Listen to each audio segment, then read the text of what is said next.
everyone, my name is Pratham and today I am going to be unboxing the Redmi K20 Pro and I am going to tell you if it is worth it in 2020. Let's open it. Here we have this.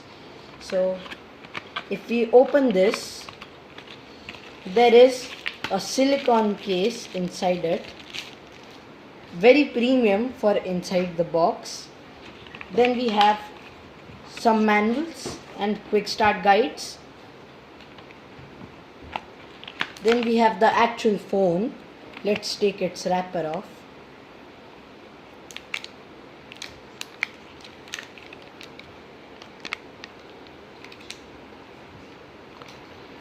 So this is the phone, and then inside the box we have an 18-watt fast charger.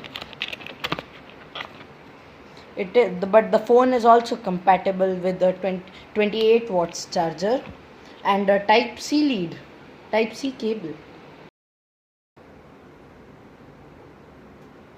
So it has a nice little haptic vibration, which means it gives you a slight vibration when you power up the phone or when you do something.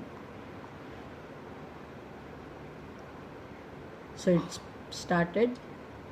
So now in the cameras app, its features are, first of all, we have a pop-up camera right there, you can see. Then so it has a nice little sound.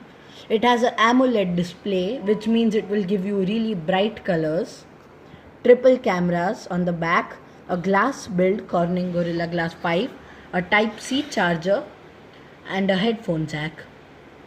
So we have MIUI 11 and Android 10 on this. There is a bit of bloatware, but that is easily deleted. But its special features are the fact that it has a Snapdragon 855, which is a very fast processor, and in a $330 or a 25,000 Indian rupees price, it is one of the best phones you can buy. So I'll be back in a week or two and I will tell you how good this phone is and what my thoughts are on it.